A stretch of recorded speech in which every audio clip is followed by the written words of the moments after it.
하나님께서 쓰시는 사람들이라는 제목으로 말씀을 나누도록 하겠습니다. 하나님이 우리를 쓰신다. 이게 여러분 믿어지신가요? 우리를 불러주신 주님이 주의 나라를 이루기 위해서 한 사람 한 사람을 사용하신다는 거죠. 우리가 최근에 출애굽기 말씀을 읽을 때 성막을 살펴보고 있잖아요. 성막의 마당, 송소, 지송소, 물두멍, 번제단, 등잔대, 그리고 진설병, 금양단, 언약궤, 희막, 다 필요한 것들이니까 있는 거잖아요. 성막에 들어가는 여러 재료들, 여러 색깔들, 하나하나가 필요하니까 그 색을 정하셨고 그 재료를 정하셨어요. 그래서 성막을 만드신 거잖아요. 가장 중요한 게 언약궤죠. 그런데 여러분, 언약궤만 있는 게 아니잖아요. 그 중요한 것을 주변에서 이렇게 돕는 역할로 그런 기구들이 있고, 또 성전을 전체를 관리하는 사람들도 대제사장이 있고 제사장이 있고 레인이 있고, 그리고 백성들이 함께 어떻게 해요? 양을 잡아서 제사에 함께 참여하고, 모두의 성막이잖아요. 그러면서 주시는 우리에게 메시지는 뭐냐면 모두를 하나님이 사용하신다는 거예요. 모두를 사용하신다. 그리스도 우리가 몸이라고 하잖아요. 머리 대신 그리스도께서 우리를 지체로 삼아 주셨어요. 모든 것이 소중합니다. 눈, 코, 입, 보이는 것들이잖아요. 보이지 않는 것들, 아주 작게 작용하는 것들이 있어요. 다 필요해요. 우리 몸 안에서 다 우리 몸을 세우기 위해서 필요한 것들이에요. 하나님이 우리의 삶을 이렇게 이루고 가시거든요. 하나님 나라를 세워가기 위해서 다 필요하니까 불러주신 거예요. 주도적으로 일한 사람만 우리가 주목받고 그 사람이 없으면 안 될 것 같다고 그렇게 해치는 것이 아니라, 어떤 사람도 다 소중하고 당신이 없으면 안 된다라는 마음으로 한 사람 한 사람을 바라봐야 되겠잖아요. 내가 제일 많이 쓰여지니까 내가 제일 귀한 게 아니죠. 서로 다 같이 쓰여져 있으니까 우리가 같이 귀한 거예요. 오늘도 이렇게 말씀을 보면 하나님이 다 쓰시잖아요. 제자들을 쓰시고, 나귀의 주인도 쓰고, 나귀 새끼마저도 하나님이 쓰시잖아요. 예루살렘 들어가는 길에 주님이 사용하고 계신다. 저는 이 토기장이와 이게 그릇을 볼 때 우리의 삶이 그 토기장이의 손에 들려져 있잖아요. 그래서 여러분, 우리가 우리의 모습대로 잘 얼마나 여러분 귀하게, 얼마나 또 천하게 어떻게 할지는 잘 몰라요. 그러나 중요한 건 뭐냐면 내 인생이 하나님의 손에 들려져 있다라는 거예요.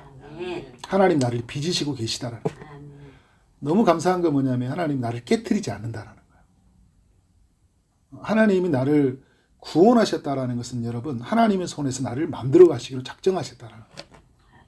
그렇기 때문에 여러분, 나는 너무 귀한 존재예요. 나를 어떻게 쓰실지 모르잖아요. 우리가 할 수 있는 건 뭐냐면 하나님 마음껏 저를 쓰십시오. 우리의 생이 여러분 70년 80년이라고 이제 모세가 그렇게 고백을 했는데, 또 오래 살면 90년 100년 가잖아요. 결국은 우리의 인생은 사라지거든요. 올해가 2024년이죠. 생각을 해봤어요. 1924년도 100년 전에, 그때 또 인구가 꽤 많았겠죠. 그때 태어난 사람이.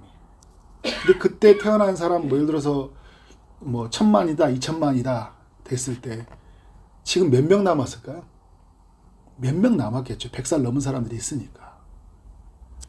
전 세계로 보더라도요, 몇 명 안 남았습니다. 무슨 말이에요? 다 죽는다라는 거예요. 200년 전으로 가볼까요? 1824년으로 몇 명 남았을 것 같아요? 한 명도 없어요. 한 명도. 나무는 살아있어, 나무. 몇백 년 된 나무. 저는 우리 인생이 짧잖아요. 금방 지나가거든요.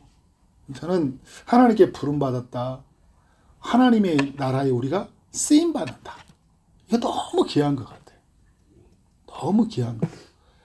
어떤 사람은 5달란트 주셔가지고 5달란트만큼 쓰셔요. 어떤 사람은 1달란트 주셔요. 근데 그 내게 주신 달란트만큼 하나님 앞에 드리고 사는 거예요.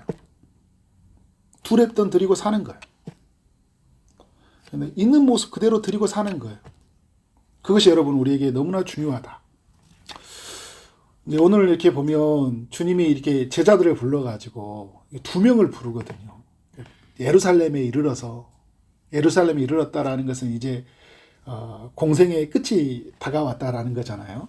죽음이 다가왔어요. 십자가의 구속이 다가왔다는 거예요. 이제 예수님이 사는 날은 며칠 남지 않았어요.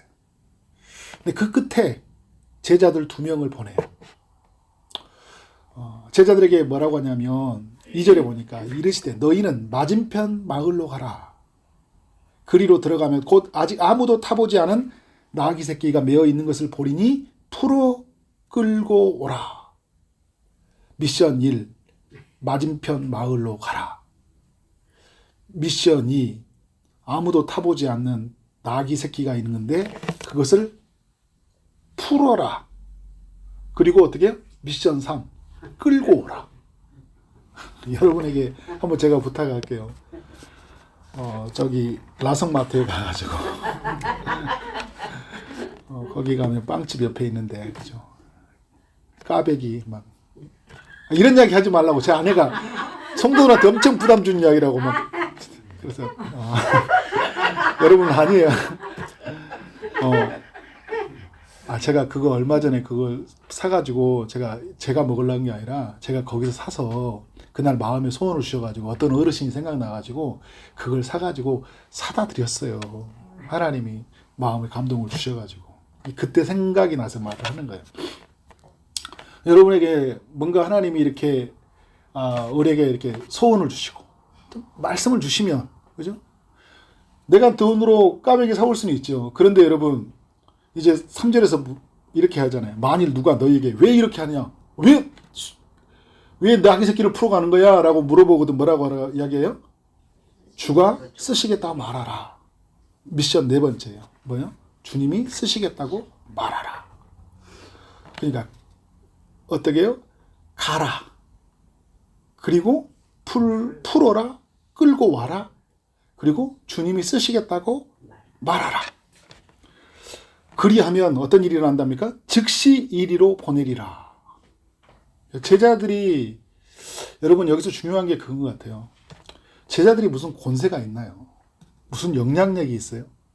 그런데 하나님이 오늘 이제 말씀도 그렇고 마가복음에 이제 15장 16장에 보면 주님이 보내실 때 권세를 주시잖아요. 권세를 주시거든요. 주님이 권세를 주신 거예요. 우리는 사실 여러분 우리가 하나님의 보내심을 받고 왔을 때 우리의 힘, 우리의 영향력으로는 사람들 설득해 갈 수 없는데 주님이 보내면 주님이 우리에게 말을 주시면 그죠? 보내는 곳에 가면 능력이 나타나는 거예요. 받은 말씀을 전하면 능력이 나타나는 거예요. 오늘 이제 학자들은 이런 이야기를 해요. 이 사람과 예수님과의 어떤 관계가 있지 않았을까? 미리 말해놨다든지. 그러니까 내 제자들 2명 보낼 테니까 나귀 새끼를 보내주시오. 모종의 합의가 있었다거나. 근데 여러분 이게 성경에는 그 이야기는 나오지는 않아요. 그런 이야기가 실제 있었는지 없었는지 모르겠지만 중요한 게 뭐냐면 여러분 하나님이 내게 요구하실 때 나는 가는 것이고 그리고 말하라는 것을 어떻게 해요? 말하는 것이고 하라는 행동을 하는 거예요. 풀어서 풀고 오라면 하는 거죠. 그리고 하나님이 너에게 이런 일이 있을 것이라고 그런 반응이 나타났을 때 주신 말을 그대로 전하는 거예요. 그러면 어떤 일이 나타난다? 능력이 나타나요. 저는 제자들을 하나님이 이렇게 쓰신다라는 걸 보여주고 있어요. 이렇게 쓰셔요. 너 이제 앞으로 이제 나 없는 세상을 맞이할 거야. 예루살렘에 가까이 왔다라는 것은 여러분 죽음이 가까이 왔다는 거예요. 내가 떠날 때가 가까이 왔다는 거예요. 너희와 함께 있는 내가 떠날 때 가까이 왔다는 거예요. 그런데 여러분 나는 갔지만 이제 내가 성령으로 너희와 함께 할 것인데 내가 가라는 거 가고, 그죠? 내가 하라는 거 하고 내가 너희에게 일러주는 말 하고 살면 하나님이 너희를 통해서 크고도 놀라운 일을 행하실 것이다. 내가 너희를 사용할 것이다 라는 하나님의 메시지를 주고 있는 거예요. 여러분, 그래서 제자들이 나중에 성령이 임했을 때 이 패턴으로 일해 가잖아요. 이 패턴으로 일해요. 오늘 우리의 삶은 어떻게 하냐면 하나님 나를 쓰신다 할 때 이러한 패턴으로 우리에게도 다가오시니까 어떻게 주시는 말, 그리고 우리에게 하라고 요구하시는 그런 삶을 살아내는 여러분 되기를 원합니다. 근데 여러분 보면 그 나귀의 주인이 어떤 이야기가 있었는지 모르겠지만 저는 그 3절 하반절에서도 이 나귀의 주인에게도 참 감동이 돼요. 어떻게 해요? 즉시 이리로 어떻게 보내리라. 즉시 보낸대요. 여러분, 왜 이렇게 즉시 보낼 수 있는 마음을 어떻게 가질 수 있겠어요? 이 사람에게는 어떤 생각이 가지고 있었을까요? 지금 이 나귀의 새끼는 내 것이다, 내 것이 아니다. 누구의 생각, 어떤 생각을 가지고 있었을까요? 이것은 내 것이 아니다라는 그런 마음이 있었기 때문에 이렇게 내어줄 수 있다라는 거예요. 주님이, 그러니까 여러분, 내 것이라고 생각했던 사람이라면 주님이 쓰신다고 하면 어떻게 해요? 지체했겠죠. 부자 청년의 이야기를 얼마 전에 살펴봤잖아요. 내가 얻은 돈, 내 땀, 내 수고, 가난한 자들에게 내어주고 너는 나를 따르라고 하니까 어떻게 해요? 못 따르잖아요. 왜? 이건 내 거니까. 그런데 여러분, 오늘 나귀 새끼의 이 주인은 어떻게 해요? 주님이 쓰신다고 하니까 내어주잖아요. 그럼 나귀가 자산이잖아요. 새끼지만 나중에 이 집에 줄 수 있는 경제적인 주는 효과가 너무 많죠. 운송이 되는 수단이 되기도 하고, 그죠? 이 나귀 새끼 한 마리의 가치는 매우 크단 말이에요. 그런데 어떻게 생각하고 있어요? 이것을 주님이 쓰신다고 하니까 내어주는 거예요. 오늘 저는 우리 하나님이 우리를 쓰신다고 할 때 이 나귀의 주인의 관점에서 의미가 있다고 생각해요. 그러니까 제자들은 하나님이 제자들을 통해서 뭐냐면 내가 너를 쓴다라는 거거든요. 내가 제자들을 쓴다는 거예요. 그래서 너희는 가라는 거예요. 내가 주는 말을 하라는 거예요. 근데 오늘 나귀 새끼의 주인의 관점에서 보면 뭐라는 거예요? 내가 너의 것을 쓰겠다라는 거예요. 너의 것을. 네가 가지고 있는 소유를 쓰겠다라는 거예요. 너의 집을 쓰겠다라는 거예요. 너의 자녀를 쓰겠다라는 거예요. 제가 예전에 그 청년 때요. 그때 이제 청년 때 이제 우리 그때 목사님이 청년부를 담당하는 이제 청년부 밑에 이제 부교육자죠. 안산동서교회가 동산교회가 크니까 이제 청년부 부임으로 이제 전도사님이 오시는데 살 데가 없으니까 우리 집을, 제가 방이 이렇게 한 칸이 더 있었어요. 근데 한 방을 다른 이제 동생에게 제가 내어줬는데 그 동생이 나갔어요. 그래서 비어 있길래 마침 이제 목사님이 만석 형제 거기 집에 살면 되겠네. 그냥 마음의 소원을 돌아가지고 저한테 툭 이야기하는 거예요. 근데 기분이 좀 나빠요. 아니 그냥 뭐 이렇게 갖다 우리 집에 살아가면 사는 건가 막 이런 생각이 있잖아요. 누구 한 명이 들어오면 신경 쓸 게 많은데 또 전수사님 들어오면 또 이렇게 많이 또 배려해야 될까 이렇게 있잖아요. 근데 그 방을 쓰겠대요. 어떻게 했을까요? 내어드렸어요.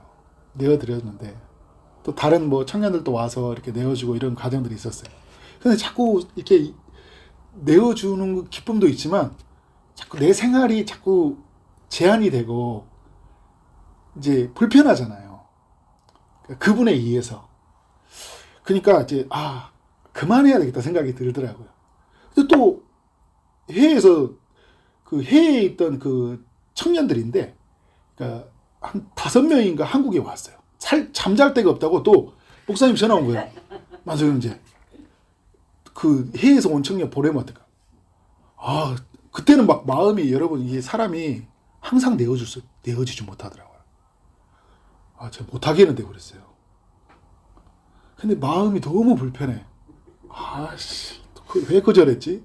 지금까지 은혜롭게 잘 살다가 또 한번 완전히 까먹는 날 있잖아요. 다 무너진 것 같은 느낌이 드는 거예요. 좀 자유해도 되지만, 그런데 내 방이 생각나서 쓰신다고 하는데 내어줄 수 있잖아요. 또 어떤 기회가 올지 모릅니다. 근데 다시 마음을 바꿔서 연락했더니 다른 집에 구했다 하더라고요. 그래 그런가 보다 하고 넘어갔어요. 그 대구에 있는 서문교회 청년부가 안산동산교회 청년부를 이제 탐방하러 왔어요. 그 목사님하고 한 10명이 온 거예요. 그 목사님이 또 전화 왔어. 그래서 저는 그 다음 생각했어요. 온룸으로 가야 되겠다. 3박 4일을 머무른대요. 그래서 저희 집에 또 그래서 거실, 작은 방 이렇게 다 자고요. 이게 자매들은 저 방에 자고 거실에 자고 저는 이쪽 방에서 이렇게 자는데 와 여간 불편한 게 아니야. 화장실은 하나인데 막 한 10명이 오니까 그래서 얼른 저는 빨리 아침에 새벽에 씻고 이제 회사에 가서 막 이렇게 그렇게 했었거든요. 회사 다니면서. 근데 기쁨이 있더라고요. 하나님이 내 어떤 소유 공간을 쓰셔서 하나님의 사람들을 또 세우고 그렇게 하신다는 것들이 가정들이 너무나 감사해요. 그래서 저는 이렇게 그 선교사님들도 있고 지금 이제 뭐 익산에서 지금 담임 목사님으로 계시는 이제 목사님도 저희 집에서 이제 방을 한 이제 꽤 오랜 시간 동안 내어주고 또 지방에 계시는 부목사님 있어요. 그 목사님도 이제 갈 데가 없으니까 내어줬어요. 근데 제가 그때 그 전에 저가 먼저 굉장히 가난하고 힘들 때 어떤 한 청년이 장원의 저를 받아줬어요. 그 은혜가 너무 커서 정말 하나님이 내게 요구하시면 드려야지. 근데 여러분 은혜가 떨어지면요 이 내어드리는 이 삶이 너무 어려워요. 근데 여러분 하나님이 우리에게 계속 이렇게 물어봐요. 내가 네 거 좀 쓰고 싶은데 너 줄 수 있니? 네 시간 좀 쓰고 싶은데 너 나한테 그 시간을 줄 수 있니? 네게 있는 그 소유를 다른 사람들에게 돕고 싶은데 너 그거 내어줄 수 있냐? 더 큰 것도 요구하죠.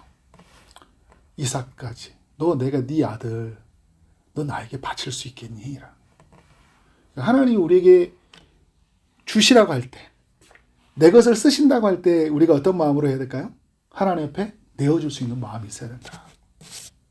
그러니까 제자들이 이게는 나를 쓰시는 것이고 나귀의 주인의 입장에서는 그 소유를 쓰는 거예요. 나를 쓰신다고 할 때 저는 그 최근에 있었던 이제 우리가 말씀을 살펴볼 때 모세의 이야기가 계속 마음에 담더라고요. 모세 생각이 났어요. 그럼 모세는 80의 나이에 하나님이 쓰신다고 하잖아요. 이스라엘 동족들을 구원하기 위해서 주님이 쓰신다고 해요. 근데 상처가 많잖아요. 동족들한테 버림받았고. 두려움도 많아요. 바로 왕에 쫓기고. 거절감, 두려움, 나이도 많고 그래서 말도 못하겠어. 말도 못해. 장인의 집에서 그냥 처가살이 하고 있는 사람이에요. 근데 하나님이 모세를 쓰시겠다라는 거예요. 모세가 나는 안 된다라는 이야기를 출애굽기 3장부터요. 7장까지 7장 4절까지 계속 하나님과 씨름해요. 우리도 그런 것 같아요. 하나님이 우리를 쓰신다 할 때 자꾸 밀어낼 때가 있어요. 하나님 요구를 밀어낼 때 있어요. 내 인생 밖에. 상처가 많으면 그래요. 두려움이 많으면. 그런데 상처가 은혜로 덮어져 버릴 때가 있어요. 하나님의 약속이 모세를 통해 일하시고자 하는 하나님의 약속이 내 인생 전체를 덮어버릴 때 있어요. 그러면 나는 없고 하나님의 약속만 있어요. 나는 없고 구속한 주만 있는 거예요. 나를 구원하신 주님만 있는 거예요. 나를 통해 하실 그 주님의 일하심만 보이는 거예요. 그러니까 어떻게? 그 다음부터는 완전히 나를 내려놔버려요. 그러니까 모세가 출애굽기 7장 6절 이하에서 보면요. 여호와께서 명령하신 대로 행하였더라. 계속 그에게 따라오는 단어가 그거예요. 여호와께서 명령하신 대로 행하였더라. 명령하신 대로. 그러니까 모세는 완전히 자기 자신을 내어드린 거예요. 언제까지? 죽을 때까지. 80세부터 어떻게? 죽는 그날까지 하나님께 내어드리는 삶. 완전히 하나님이 그를 쓰시도록 내어드리는 삶을 살았다는 거예요. 여러분 우리가 하나님이 완전히 나를 쓰시도록 우리에게 주어진 생애에서 정말 하나님이 나를 마음껏 쓰셨다. 마음껏 쓰셨다. 이런 우리의 삶의 이야기가 좀 있으면 좋겠다. 그게 우리 다음 세대에게 들려졌으면 좋겠어요. 우리 기성세대에 이렇게 앉아 계시는 우리 분들이 하나님 저 집사님, 우리 저 권사님, 저 성도님 정말 하나님이 귀하게 쓰신 분 같아. 상처도 많고 두려움도 많고 그죠? 나이도 많고 그런데 하나님의 약속이 붙들려서 정말 하나님이 귀하게 쓰이는 저 인생을 보면서 나도 저 주님 따라가고 싶은 그런 고백이 있기를 원합니다. 그래서 여러분 제자들이 말씀을 보니까 이제 어떻게 해요? 그 나귀 새끼를 풀어서 이제 가서 하려고 하니까 6절에 제자들이 예수께서 이르신 대로 말한데 이에 허락한지라. 말하니까 어떤 일이 일어나는 거예요? 역사가 일어나는 거예요. 가니까 역사가 일어나는 거예요. 주님이 하라는 대로 하니까 역사가 일어나는 거예요. 그 역사는 이렇게 일어나는 거예요. 주님의 뜻에 우리가 순종하고 나아갈 때, 나를 완전히 내어드리고 나아갈 때, 모세가 그러니까 하나님께서 주신 말을 따라 순종하고 나갈 때 이스라엘의 구원의 역사가 일어나는 거죠. 그래서 여러분 나귀 새끼를 예수께로 끌고 와서 이제 제자들이 끌고 옵니다. 7절에 자기들의 겉옷을 그이에 얹고 제자들이 가장 먼저 한 일이 뭐예요?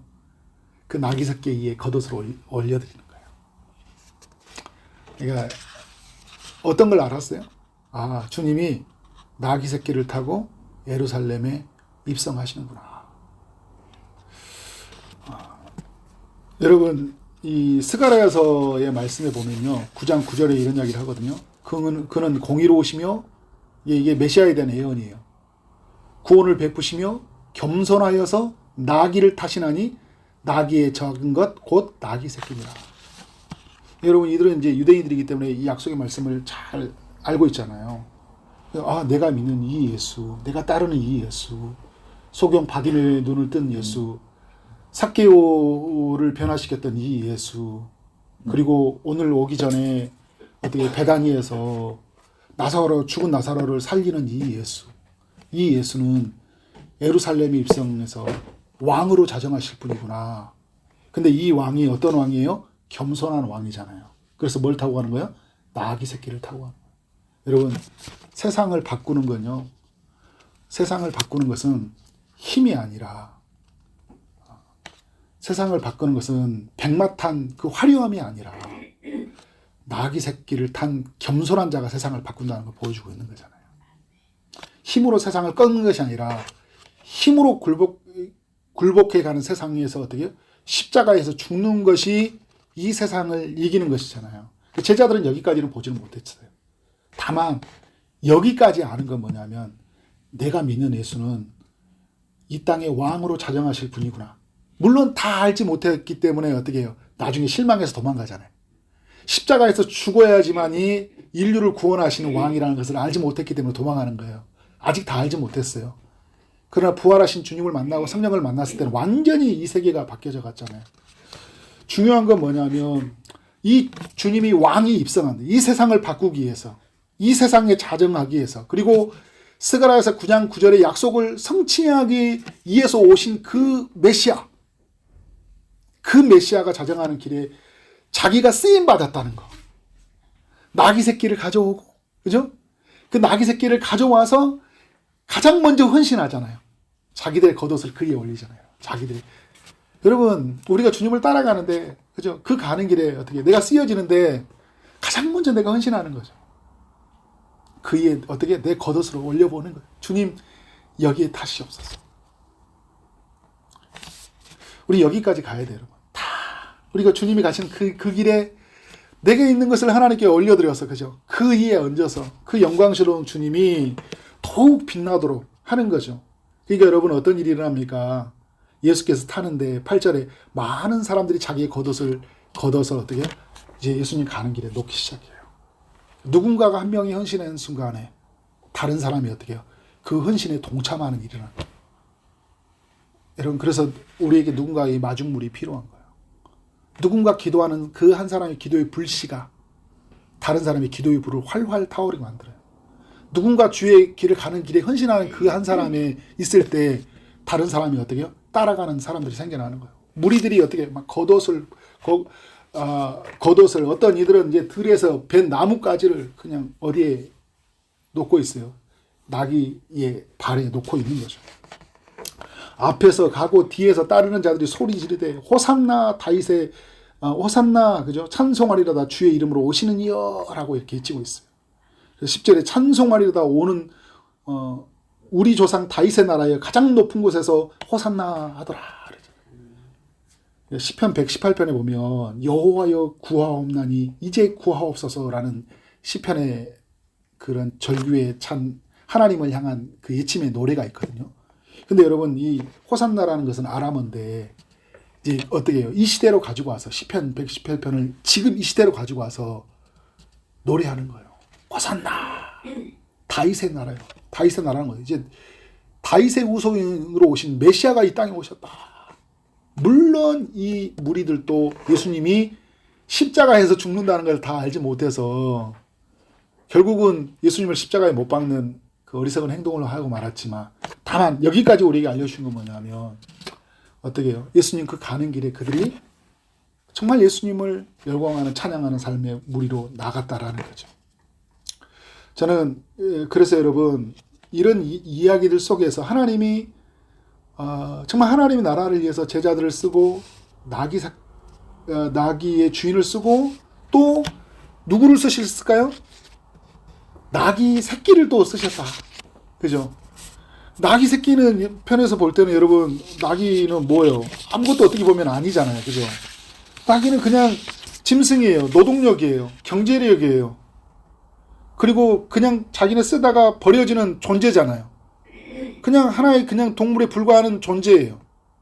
그런데 여러분 이 나귀가 누구를 태우고 있어요? 예수님을 태우고 있잖아요.